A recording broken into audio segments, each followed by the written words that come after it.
morning, and thank you for this opportunity to be with you today.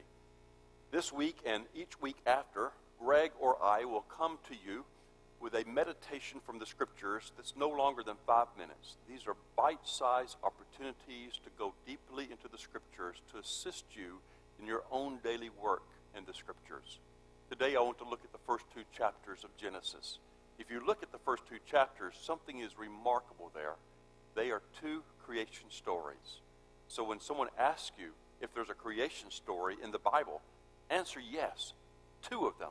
Chapter 1 is a creation story, and chapter 2 is another story of God's creation. What is interesting is that each story is told differently, and they're told differently to give us something about who God is as we begin this journey through the Scriptures. It is important that we understand fully the character of God if we are to make sense of all of our reading of the Scriptures beyond that. I'm going to ask you to do something after I've spoken to you. Go and read the first 2 chapters, and you'll notice a fundamental difference in how the story is told. In chapter 1, what we hear over and over and over again, like a refrain in a piece of music, is God said. God said, "Let there be light," and there was light. God said, "Let the light be separated," and there's darkness. And there was darkness, and there was light. God said, "Let there be vegetation upon the earth," and there was vegetation upon the earth. God said, God said, God said, over and over and over again. And whatever God said, that happened. What that first chapter communicates to us about God is that there is a mystery of God that we can never comprehend. By the sheer power of the spoken word, God said, whatever God speaks comes into being. We can never fully comprehend a God who has such power that all God has to do is speak, and it comes into being. Then we go into the second chapter, and the story of creation is told all over again, but told fundamentally different.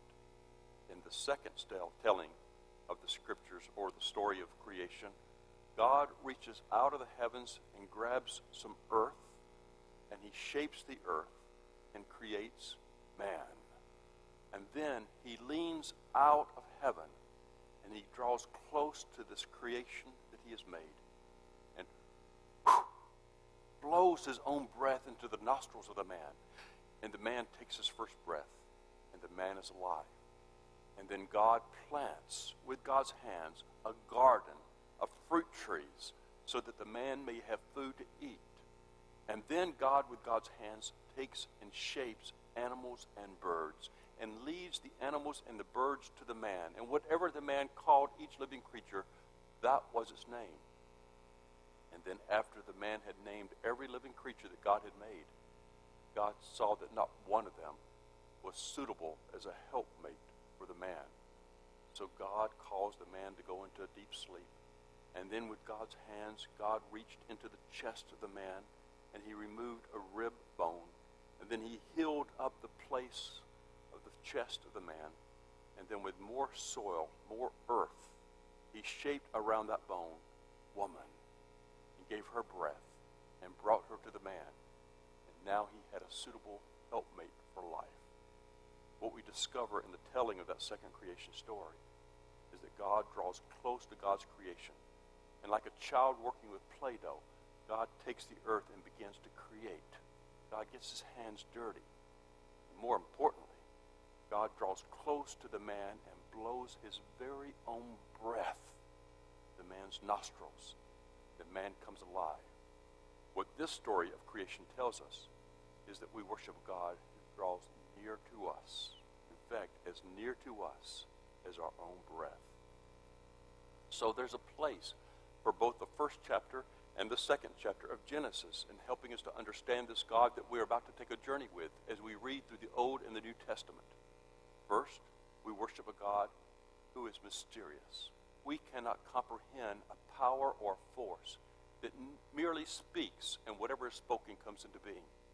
But this God that's mysterious, that we cannot comprehend, draws near to God, draws near to us, and blows God's very breath into our nostrils. And then we take our first breath. God who draws so close to us that God demonstrates that God wants to be in a personal relationship with us. This is the God that we will be studying in this week and the coming weeks together. Greg and I look forward to the opportunity to explore scriptures with you in these bite-sized nuggets. Begin the study of God with a God that is both mysterious and one that draws near to us, particularly in the person of Jesus Christ. Thank you for this opportunity.